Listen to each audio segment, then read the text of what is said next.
Tracy's English Diary, English Conversation Practice. Why we ignore red flags.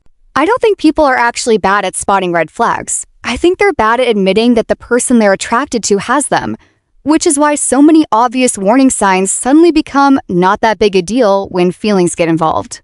That's actually true. If you spend 10 minutes on social media, you'll see thousands of videos listing red flags, warning signs, dating mistakes, and relationship advice. Yet somehow, people are still ending up in situations that they knew weren't right from the very beginning. That's what I'm saying. And I don't even think it's because people are naive. I think most of the time they see the red flag perfectly clearly. They just decide it isn't a red flag because they're attracted to the person holding it. I completely agree, because let's be honest, the same behavior can be interpreted in two completely different ways depending on who's doing it. If somebody you're not interested in takes 12 hours to reply to your message, you'll probably assume they're rude, inconsiderate, or simply not that interested. But if it's somebody you're obsessed with, suddenly you're explaining their behavior on their behalf. They're busy, stressed, overwhelmed, or going through something. Right, and that's why I've always thought the most dangerous red flags aren't the obvious ones. The obvious ones are actually easy to spot. The dangerous ones are the behaviors that seem small enough to justify because every individual incident appears harmless, but over time, they create a pattern that leaves you feeling confused, insecure, and emotionally exhausted.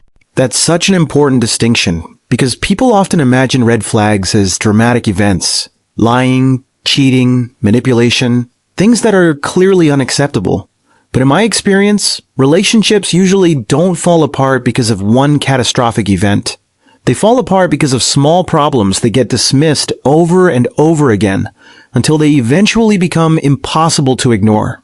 And one of the biggest examples of that, at least for me, is inconsistency.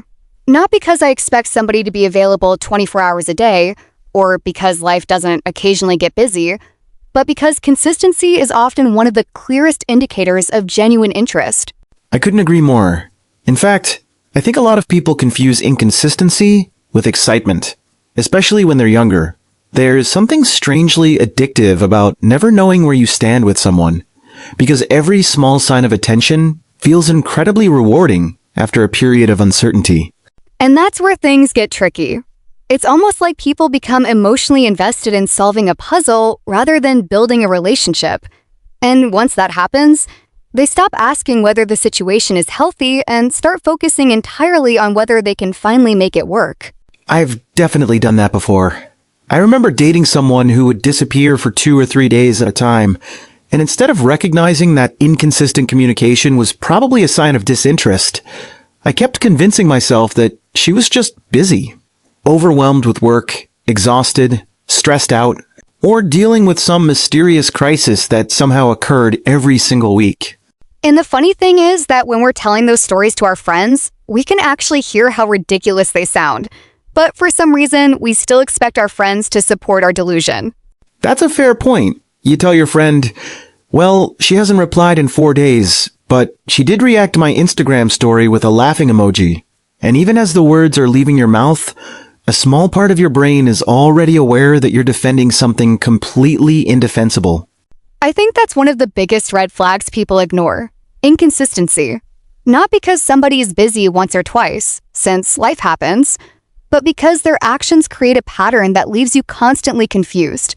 And healthy relationships generally don't require that much detective work. I couldn't agree more. Because one thing I've learned as I've gotten older is that confusion is often treated as chemistry when it's actually uncertainty. A lot of people mistake emotional ups and downs for passion, when in reality, they're just stuck in a cycle of not knowing where they stand.